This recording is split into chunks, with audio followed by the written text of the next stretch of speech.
BSS தான் jewellery வச்சிருந்தாங்க. ஏன்னா அன்னைக்கு வந்து பிஏஎஸ் உடைய அமைப்பு இல்லை. இந்த பிஏஎஸ் அதாவது அரசாங்கத்தோட தரச்சான்றிதழ் அமைப்பு வந்ததுக்கு பிறகுதான் இன்னைக்கு நம்ம பார்த்துட்டு இருக்கக்கூடிய கார்பரேட் ஜுவல்லரிகள் எல்லாம் வந்துச்சு. லைக் தனிஷ்க், டாடா கம்பெனியோடது, அப்புறம் வந்து பீமா, ஜிஆர்டி அப்படின்னு பல விதமான ஃபேமஸ் ஜுவல்லரிகள் எல்லாம் இருக்கு. உலகம் பூரா இன்னைக்கு இந்த மாதிரி கார்பரேட் ஜுவல்லரி டீம் தான் இந்த ஜுவல்லரி பிசினஸ் இருக்காங்க. சாதாரண மக்கள் வரவே இல்லை. ஏன்னா ஜுவல்லரியை பத்தி இருக்க ஒரு விழிப்புணர்வு, அதோட லாப கதையெல்லாம் நமக்கு தெரியாது. அதனால நம்ம விட்டுருக்கோம். ஆனா நம்ம என்ன செய்யணும்னா இந்த வியாபார வாய்ப்பை தனிநபருக்கு கொடுக்குற மாதிரி ஆப்பர்ச்சுனிட்டி கொடுக்குறாங்க. இப்ப நமக்கு என்ன வாய்ப்பு கிடைக்குதுன்னா இங்க 2 விதமான வாய்ப்பு இருக்குது. ஒண்ணு சில்வர்ல, அதாவது வெள்ளியில ஒரு வாய்ப்பும், 2 தங்க டைமண்ட் இனி ஒரு வாய்ப்பு. இப்ப வெள்ளியில எந்த மாதிரி வாய்ப்புனா ஒரு வியாபார வாய்ப்பு, பிசினஸ் ஆப்பர்ச்சுனிட்டி. நமக்கு ஒரு பிசினஸ் ஸ்டார்ட் பண்ணணும்னா என்ன செய்யணும்? முதல்ல புரிஞ்சுக்கங்க. ஒரு வியாபாரம் நீங்க ஆரம்பிக்கணும்னா முதல்ல நீங்க என்ன செய்யணும் அப்படின்னு பாத்தீங்கன்னா கண்டிப்பா ஒரு இன்வெஸ்ட்மெண்ட், முதலீடு தேவை. உண்மையா இல்லைங்களா? முதலீடு இல்லாம நமக்கு ஏதாவது வியாபாரம் ஆரம்பிக்க முடியுமா? பாசிபிளே இல்லை.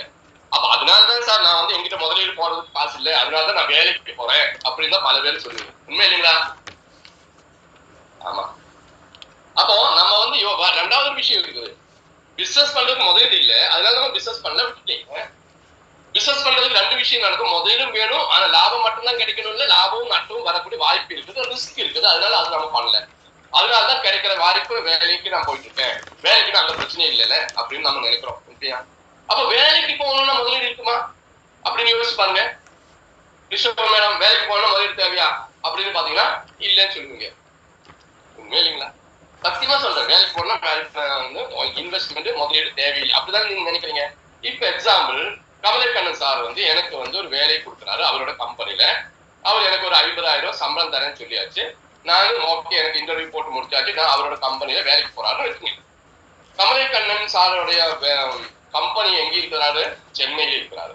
நான் எங்க இருக்கிறேன்? கேரளாவில் இருக்கிறேன். எனக்கு 50,000 சம்பளம் கிடைக்குது. ஓகே ரைட் அப்படின்னு சொல்லிட்டு நான் கேரளாவிலேயே உட்கார்ந்துக்கிட்டு அவரோட கம்பெனில வேலை பார்க்க முடியுமா? இல்லை. நான் எங்க வரணும்? அவரோட கம்பெனி சென்னையில் இருக்கிற, சென்னையில நான் வந்துதான் ஆகணும். 2, கமலேக்கண்ணன் சார் எனக்கு எப்ப 50,000 சம்பளம் கொடுப்பாரு?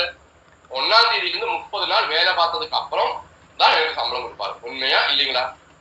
சரி, 50,000 சம்பளம் கிடைக்குதுன்னு சொல்லிட்டு முதல்ல கொடுப்பாரா? இல்ல. அப்ப 30 நாள் வேலை பார்க்கணும். நான் கேரளாவில இருந்து சென்னை வந்து தங்கணும், வீடு எடுக்கணும், 3 வேளை சாப்பிடுறதுக்கு செலவு பண்ணணும். என் வீட்டுல இருந்து அவங்க கம்பெனிக்கு போறதுக்கு நான் வந்து தினமும் பஸ்ஸுக்கோ, 2 வீலருக்கோ, காருக்கோ செலவு பண்ணணும். இப்படின்னு ஒரு 50,000 சம்பளம் கிடைக்கும்னா குறைஞ்சபட்சம் ஒரு 15,000 - 20,000 செலவழிச்சாதான் எனக்கு அந்த 50,000 சம்பளம் கிடைக்கும். உண்மையா இல்லைங்களா? அது எவ்வளவு நாள் பண்ணணும்? எல்லா மாசமும் பண்ணணும். அப்ப எனக்கு ஒரு 50,000 வருமானம் கிடைக்கணும்னால் எனக்கு குறைஞ்சது 15,000 - 30,000 வரைக்கும் கண்டிப்பா முதலீடு உண்டு. கிளியரா? அப்போ இந்த உலகத்திலேயே நாம வருமானம் சம்பாதிக்கணும்னு நினைச்சாலே முதலீடு உண்டு. அப்போ முதலீடு போடாம கண்டிப்பா யாருக்குமே வருமானம் கிடைக்காது. சரியா இல்லைங்களா? அப்போ கண்டிப்பா வருமானம் பண்ணணும்னா அப்ப நம்ம இங்க வாய்ப்பு இருக்குதா? ஒரு வியாபார வாய்ப்பு இருக்குதா? இங்க